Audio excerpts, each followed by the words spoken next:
Halo, selamat pagi, selamat siang, selamat sore, selamat malam semuanya. Jumpa lagi bersama Julian Putra 46 Motovlog. Dan akan kita mulai dalam 3, 2, 1, and action.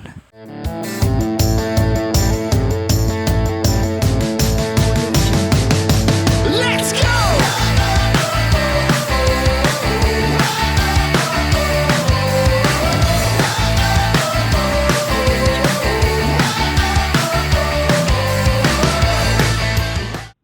Oke, buat teman-teman yang bertanya selama ini kenapa saya nggak ngupload video lagi, ya itu karena saya sedang menjalankan kewajiban mahasiswa semester tua ya.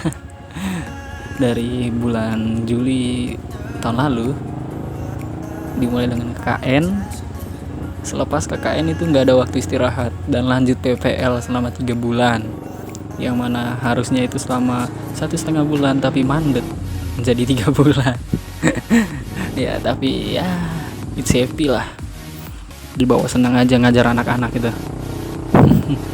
Apalagi sekarang sudah masuk dengan tugas akhir, dimana jurusan saya tugas akhirnya agak berbeda dari teman-teman jurusan lain. Jadi terbagi atas 2 pilihan, ada yang tulisan berupa skripsi, ada juga yang berupa karya TBS, ada tugas akhir bukan skripsi. Oh iya, hampir lupa. Ya jangan lupa ya, dukung kembali channel ini dengan cara subscribe. Gampang lah, tinggal klik aja itu tombol subscribe, mau lewat mobile phone atau desktop, gampang aja, tinggal klik aja itu tombol subscribe, itu gratis kok, sama nyalakan lonceng notifikasinya itu. Oke? Terima kasih banyak. Dan sekarang kita masuk ke tema kita hari ini ya. Jadi kita akan membicarakan bukan kita ya, saya akan membicarakan tentang pandemi COVID-19 yang kita rasakan saat ini, dimana dampak dari virus ini sangat luas ya. Bukan hanya di sektor ekonomi, sektor pendidikan juga terpengaruh ya. Termasuk saya juga sangat mengalami kesusahan, terutama dalam proses bimbingan tugas akhir ini, di mana hampir semua sektor pendidikan, entah itu negeri atau swasta, semua berinisiatif mengambil tindakan untuk menjalankan kewajiban di sektor pendidikannya lewat online. Dan saya juga selama ini konsultasi bimbingan juga lewat online, dan dampaknya itu sangat tidak terkira lagi. Mungkin teman-teman yang sedang kuliah juga mengalami hal yang sama, di mana dampak dari proses KBM online di sektor pendidikannya mengalami kemerosotan ya. Terutama ada beberapa teman-teman mahasiswa yang di bawah saya atau adik tingkat saya itu mengeluh UTS-nya mereka tuh hasilnya buruk sekali. Mungkin dari kampus mengambil tindakan online ini menjadi solusi terbaik, tapi tidak demikian dengan mahasiswa yang menjalankannya. Karena tidak dapatnya materi dari dosen, jadi mereka harus mencari sendiri ya. Memang itu bagian dari kurikulum ya, namun tidak semaksimal yang diharapkan. Makanya hasil UTS mereka kali lalu itu mengalami kemerosotan ya. Ya untuk kejar lulus sih bisa, karena ya mungkin kebanyakan termasuk saya juga sih ya, nilai itu ya prioritas kedua, yang penting lulus aja dulu.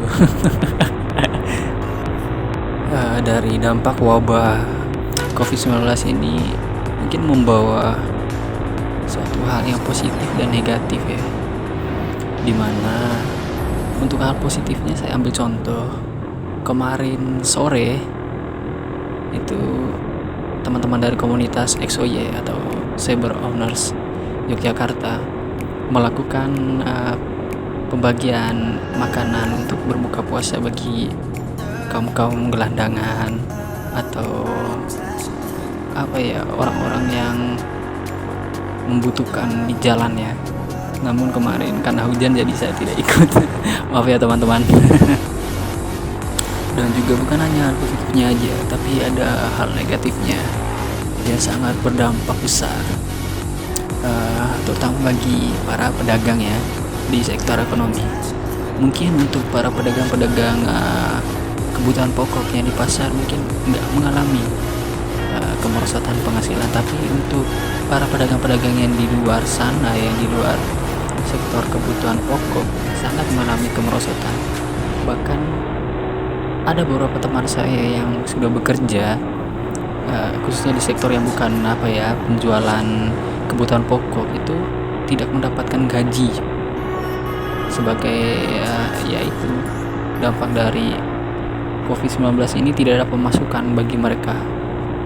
Jadi bos atau pemilik usaha itu tidak memberi gaji teman saya ini. Tapi beruntunglah teman-teman yang di luar sana yang mungkin bosnya masih punya hati lah, karena bukan hanya mereka saja yang mengalami kesusahan, tapi para karyawannya juga mengalami kesusahan. Jadi gajinya itu dibayar setengah, itu masih sangat-sangat baik bagi saya ya. Itu bosnya itu masih memiliki hati lah, dari kerugiannya itu masih bisa disisihkan sedikit lah untuk karyawan-karyawan, jadi bisa sama-sama merasakan lah. Dan oke, kembali lagi ke tema ya seputar COVID-19. Jadi saya akan berikan teman-teman sebuah berita baru, yaitu berita tentang kasus positif COVID-19 di DIY tembus 104 pasien. Jadi nanti beritanya akan saya tampilkan. Jadi dijelaskan seperti ini ya. Juru bicara Pemda DIY untuk penanganan COVID-19, Berti Murtiningsi, menjelaskan dengan bertambahnya 9 kasus baru ini membuat jumlah kasus positif COVID-19 di DIY bertambah menjadi 104 kasus. Berikut ini rinciannya. Yang pertama yaitu kasus 98 adalah laki-laki usia 13 tahun warga Kulon Progo. Kasus 99 adalah perempuan usia 49 tahun warga Bantul. Dan kasus 100 adalah laki-laki usia 36 tahun warga Bantul. Dan kasus 101 adalah laki-laki usia 32 tahun warga Bantul juga.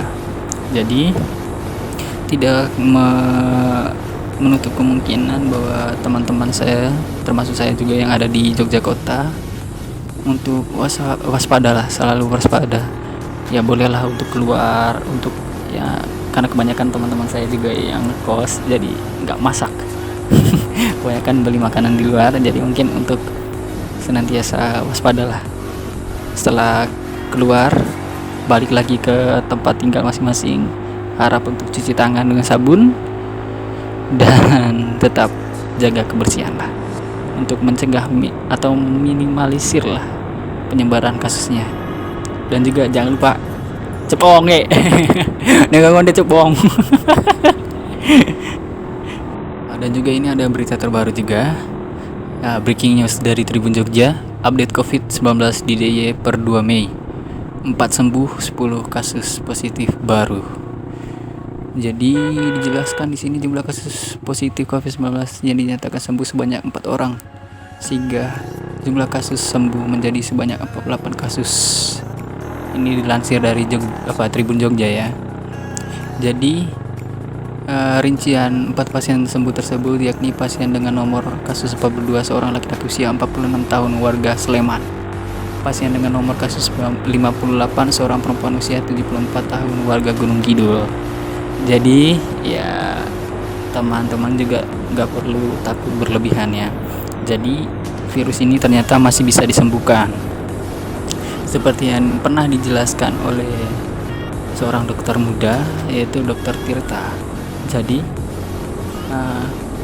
virus ini akan berdampak sangat parah jika penderitanya mengalami sakit bawaan yang ya mungkin turun-temurun, tapi sakit bawaannya ini sangat parah. Jadi imun kekebalan tubuhnya itu ya berkurang lah, ditambah lagi terjangkit virus ini, jadi imun tubuhnya itu bekerja sangat ekstra ya.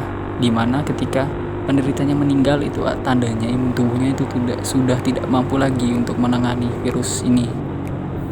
Jadi buat teman-teman yang masih produktif lah, masih usia muda, masih ya anggap saja imun tubuhnya sangat kuat sangat kuat ya jadi ya nggak perlu takut lah, kalaupun terjangkit pasti akan sembuh kok. Tapi kembali lagi ke diri kita masing-masing, yang belum terjangkit jangan abaikan, pokoknya tetap jaga kebersihan, ya itu tadi, cuci tangan sebelum mau nyebut lagi cuci tangan sebelum makan ya kalau dari mana-mana lah, atau dari habis ya bersosialisasi, ngobrol sama orang sekitar, atau pulang dari luar, entah itu ke ATM atau ke pasar atau ke mana saja lah yang mungkin nggak sengaja bersentuhan dengan apapun yang ada di sekitar kita. Jangan lupa pulang itu cuci tangan ya. Oke. Jangan lupa. Oh ya, saya juga mau menginformasikan kepada teman-teman. Jadi beberapa minggu ini teman saya Egi Mansu Egi Mansu lagi jadi dia bikin channel YouTube ya untuk mengisi waktu luang selama masa PSBB ini ya. Jadi dia bikin channel YouTube yang kontennya berisi tentang wawancara eksklusif atau wawancara inspiratif bersama teman-teman, abang-abang dari Manggarai yang kuliah di Jogja atau sedang berada di Jogja, yang membagikan kisah inspiratif mereka lewat video, lewat wawancara inspiratif bersama Bro Egi Mansu. Jadi saya juga mengambil andil bagian dalam channel YouTube Bro Egi Mansu ini, di mana channel ini beranggotakan 3 orang, yaitu Bro Egi Mansu sendiri sebagai bosnya lah, dialah bosnya dan juga ada Bro Nando, dia sebagai kameramen dan editor, dan juga saya sendiri ya ngerangkap sama kayak Bro Nando lah, kameramen dan editor. Jadi nanti teman-teman kalau ingin menyaksikan beberapa wawancara eksklusif bersama abang-abang saya yang sudah ya memiliki pengaruh di Jogja untuk adik-adiknya seperti kami ini, nanti link deskripsi channel Bro Egi Mansu akan saya sertakan juga di deskripsi video ini. Silahkan dicek. Oke, cukup sekian video kali ini. Semoga teman-teman menikmati, dan juga nanti ya itu untuk untuk berita yang sudah saya bawakan tadi atau saya sertakan tadi, semua linknya ada di deskripsi video, bisa dicek satu-satu. Oke, jangan lupa subscribe dan juga nyalakan notifikasinya. Oke, dukung terus channel ini ya. Selamat menikmati videonya.